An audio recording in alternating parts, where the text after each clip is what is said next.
नमस्कार, आप देख रहे हैं क्राइम 24 आवर्स और मैं हूं आपके साथ ज्योतिका। आइए रुक करते हैं खबर की ओर। संभल में सीएम योगी के साथ एमपी के सीएम मोहन यादव चुनावी सभा करने पहुंचे हैं। सीएम योगी ने मंच से भारत माता की जय और जगत जननी मां कैला देवी के जयकारे के साथ संबोधन शुरू किया। सीएम योगी ने कहा कि संभल में इसी धरती पर भगवान श्री कल्कि का अवतार होना है, इसीलिए इस धरती का अपने लिए अलग महत्व है। संभल की पहचान होनी चाहिए। तीसरे चरण में संभल में चुनाव होना है।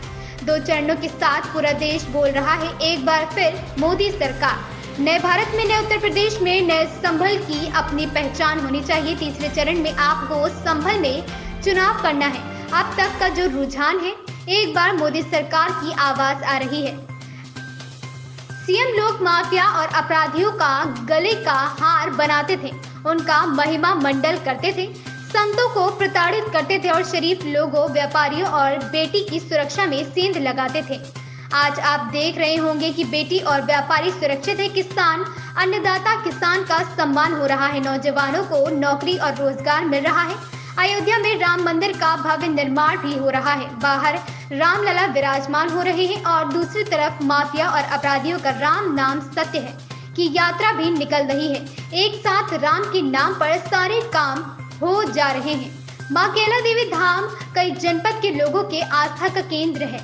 यदुवंशी अपनी इष्ट देवी मानते हैं। यह क्षेत्र मां की कृपा से फल फूल रहा है। 2017 में आया था तो महंत ऋषि राजगिरी ने बताया था कि इस पर कुछ लोग कब्जा करना चाहते थे।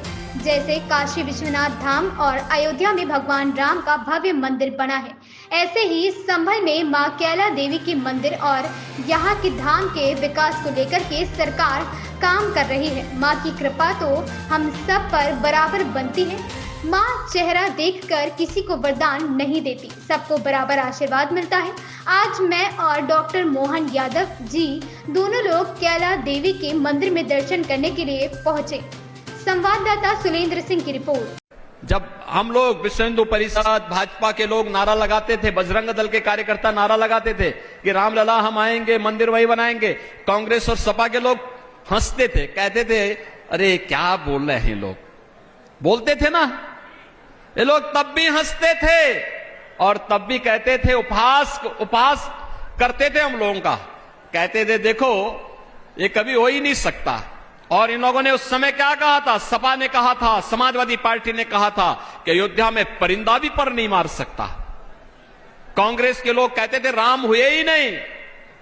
और जब न्यायालय फैसला देने लग गया तब इन्होंने क्या कहा था? इन्होंने कहा था अगर फैसला कोर्ट ने कर दिया तो खून की नदियां बहेंगे। अरे हमने कहा ये नया यूपी है भाई, यहां खून की नदियां नहीं, मच्छर भी नहीं मरने वाला है।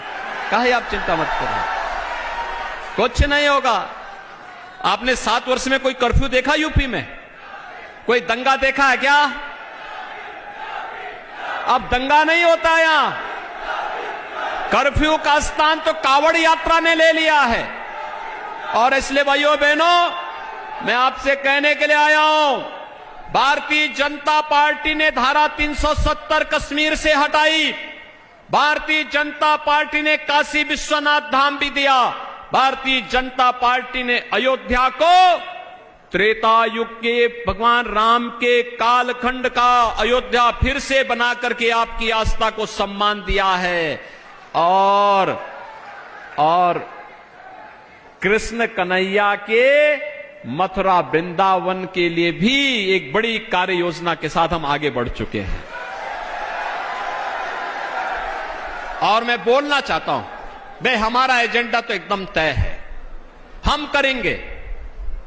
लेकिन मैं पूछना चाहता हूं समाजवादी पार्टी से, क्या वह भी छोड़िए और जगह छोड़े, कैला देवी के लिए न किया, उनसे गलती हो गई, नहीं किया उन्होंने। अयोध्या के लिए उन्होंने, उनके मन में जो भी भाव था उन्होंने जो कर दिया हो गया। काशी के लिए जो किया नहीं किया उन्होंने, नहीं कर पाए। मां विंध्यवासिनी धाम के लिए नहीं कर पाए। लेकिन क्या मथुरा वृंदावन के इस कार्यक्रम में जिसको लेकर के हम लोग आगे बढ़ रहे हैं, क्या समाजवादी पार्टी क्या इस कार्य में, इस पुण्य कार्य में सहयोग कर पाएगी? इस खबर में बस इतना ही। बने रहिए क्राइम 24 आवर्स के साथ।